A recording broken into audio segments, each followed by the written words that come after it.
Hello, I'm the Eternal Newbie. The extra L is for list, because very soon I'm gonna have a waiting list for my DM services. I might just be the most in-demand DM in the entire world soon. Why, you ask? I'll be happy to tell you, but before story time, business time. If you like this video, how's about a like or subscribe? Also, comments are great. I read them all and reply to most of them. I've got a few other things going on, like a video game channel and a Discord server. If you're interested, links are in the video description. I've been running the occasional AL module on my Discord server, link below. I like AL for this because people can jump in and out as needed. My last few outings have been average at best. I'm not a great DM. I'm not the worst, but I've got a lot of room to grow. The players had a good time though, and that's what's really important. This time was something special. I mean, the players still had fun. I dare say they had more fun than my previous outing. Who doesn't have fun when you're kicking the stuffing out of the bad guys? We were playing through Embers of Elmwood, a Season 2 module. Everything started out fine. They were hired by a rich woman named Zora Culkin to liberate a patient from a hospice.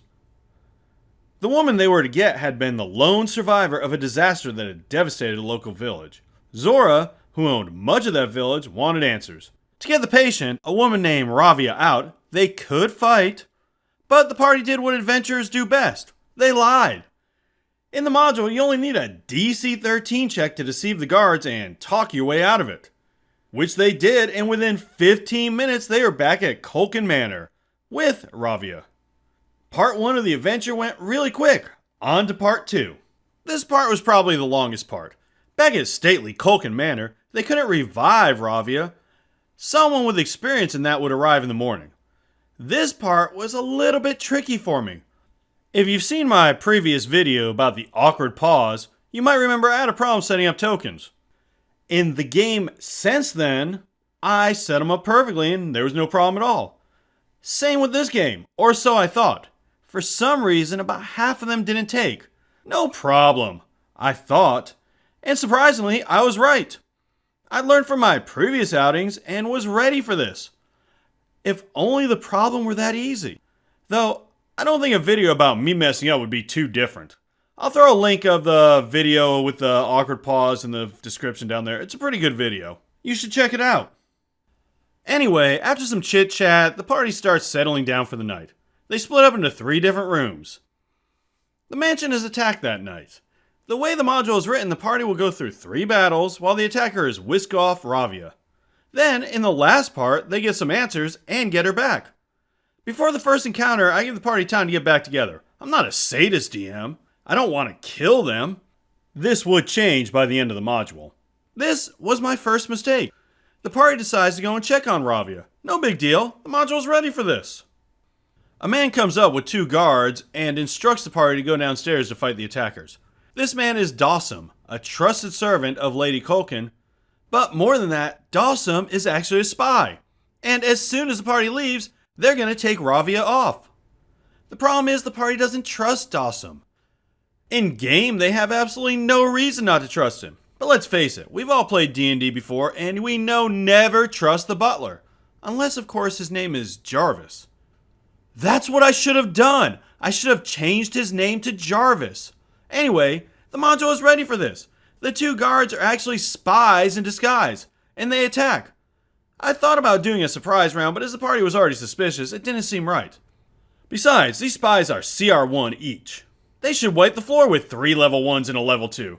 The module was prepared for this. What the module was not prepared for was my newbie luck. When I play, I use a different microphone than the one I use for making videos. It's lower quality, and one of the players remarked I didn't sound the same in game as in my videos. Well, if they had any doubts about my true identity, the combat ended this. You see, my spies, who get multi-attack, not to mention their poison-coated blades that put whoever they hit to sleep unless they can pass a DC 13 con check, can't hit anyone. With multi-attack, I ended up having 8 to 10 attempts to hit. I hit once.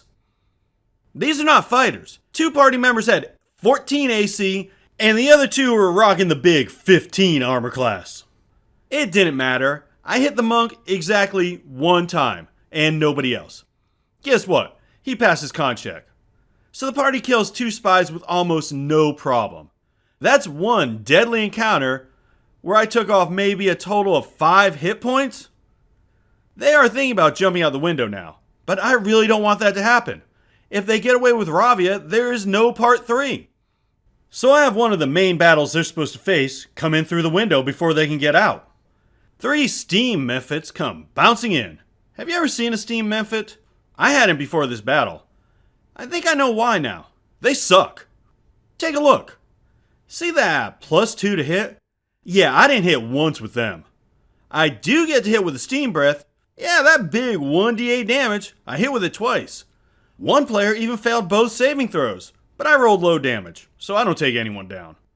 The player jumps out the window and the party follows. They kill one of the mephits, but the rest miss their opportunity attacks and the whole party is now on the ground.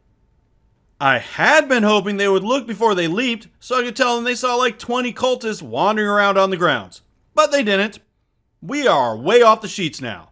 We're over the rainbow, people. All they've got to do is run away. That's it, man. Game over, man. It's game over. No, I am not going to let them skip the entire third act. Sure, I could pull out some super monster, but I didn't want to railroad them either, so I left it to chance. There are 5 rooms on the bottom floor, not counting the hard encounter.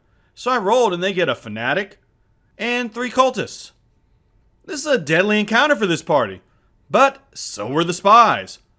I'm not going to kill them, but I'm going to make sure that they don't get away. At least that's the plan. You would think that after playing for over a year, I would know better by now. I would recognize how bad my luck is and realize this encounter isn't going to cut it. Nope. Optimism over realism. That's what I say. I'm sure you can guess what happened, but I'll tell you anyway. The bard casts sleep and puts 2 of the cultists down right away. The last cultist misses on the 2 attacks she makes before going down, and even the fanatic only gets 1 hit in for minimum damage. The player carrying Ravia had to pass his saving throw against hold person, but even though he's had luck kinda like mine all session, when it comes to the important rolls, he makes it. The party crushes the second deadly encounter. But before me, fear me. Yeah. And that's when I gave up. They escaped and we skipped the entire third act. The party had fun. Who wouldn't in that situation? And I'll admit, I was just the teensiest, tiniest bit frustrated. I don't want to live. But then I thought about it. This was a good thing. I could take my place among the greatest of DMs. The Voice even wrote a commercial for it. The world is full of amazing DMs. You got your Kovols or your Mercers, just to name a few. Sadly, though all of us would love to play with these greats, most of us never will. Not so with the newest name on the list, the Eternal Newbie. Why would you want to play with him? Is it because of his skill as a DM? Hardly. His amazing sense of humor. Yeah, maybe if you were like 6. His encyclopedic knowledge. Yeah, there's a reason they don't make encyclopedias anymore. No, you want to play with the Eternal Newbie because he always loses. You've got a busy schedule. You don't have time to level a character. With the Eternal Newbie as DM, you won't need to. Want to kill a dragon? He always loses. First level guaranteed. Oh, you want to go after the mighty Tarask. Level 5 should do it. I know what you're thinking. Winning is no fun if the other side isn't trying. That's the best part. He'll try, but it's the newbie. He always loses. He once tried to punch a wall and missed.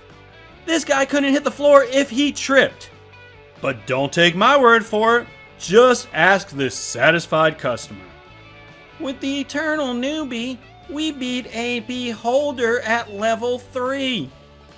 It really is true. He does always lose. Call today for the Eternal Newbie DMing service. No, the Eternal Newbie DM service not available in all 50 states or anywhere else in the world. Sense of self-satisfaction not included. Ouch. But I actually expected a lot worse. I think he might be mellowing in his old age. And the music was pretty catchy. Not bad.